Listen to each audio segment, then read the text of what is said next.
You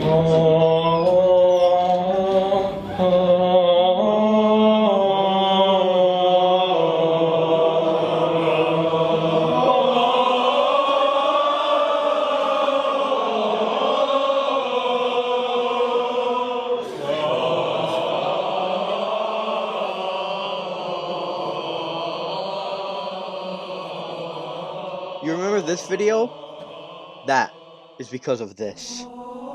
Halo Combat Evolved is probably one of the most influential games of all time. All of these games would not exist or wouldn't be the same without Halo Combat Evolved. Halo Combat Evolved is like your grandpa. Old, but charming. It's got its problems, might be a little slow, but you love spending time with them. Now the difference between Combat Evolved and your grandpa is that sometimes you want to destroy things because of Halo Combat Evolved. Now before we talk about the campaign, let's talk about the multiplayer. The multiplayer is like...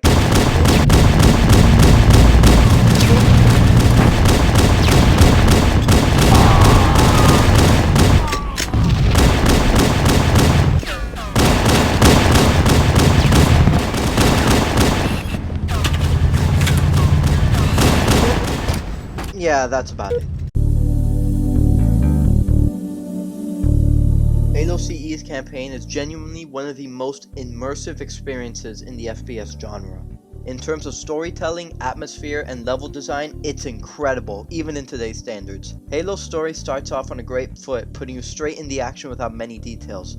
All that you know is that you're a soldier and some aliens are invading your spaceship. This is a very bare-bones start and is the perfect tutorial. It teaches you the mechanics of the game without slapping you with a ton of exposition. Once you enter the Halo ring is where things start getting real good in the story.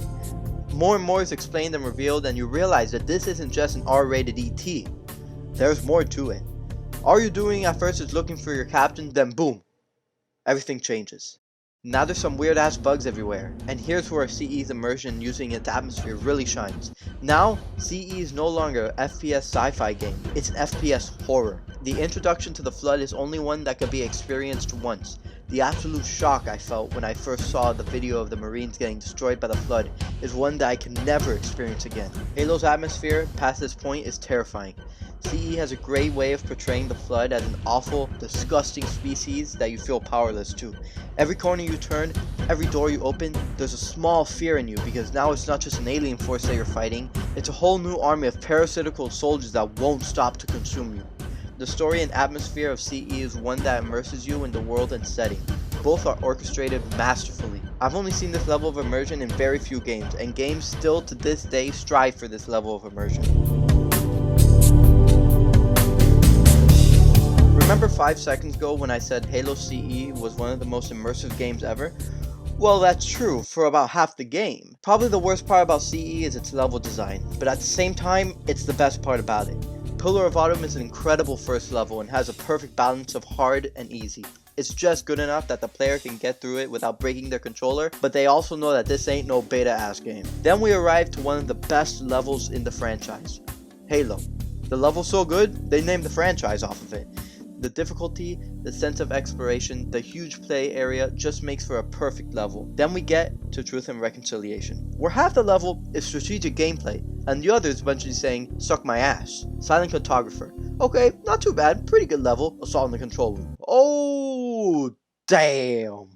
This is my least favorite level in CE, and it's probably closer to the bottom of the list of Halo levels that I've enjoyed. It is the same thing for an hour, and then the level ends. You walk into a room, kill the enemies, walk into the light, repeat. I hated it so much on my first playthrough, and it was here where the crack started to show. After that, 343 Guilty Spark. Pretty great level, honestly. Maybe we're back on track. Oh my gosh. Without a doubt, the least favorite level of the Halo community. The library will test your patience above anything else. It is bull crap enemies thrown at you the entire time, and it is repetitive the entire way through. Two Betrayals is literally assault on the control room, but backwards. This level sucks. Keyes has the hardest fight in the game and just throws enemies at you the entire time, and the level's hard as hell. Then, the Maw, the last level. I don't got nothing to say about this level, this is great. Now when we look at all the levels of CE, there are 4 levels that can be considered badly designed and way too difficult. At this point, you gotta be asking, what makes CE one of the best games ever if half the game sucks? The answer is freedom. Remember when I told you that Keyes has the hardest fight in the game? Well, you can either fight that fight, or do this. Freedom. Instead of playing Assault in the control room, you can do this.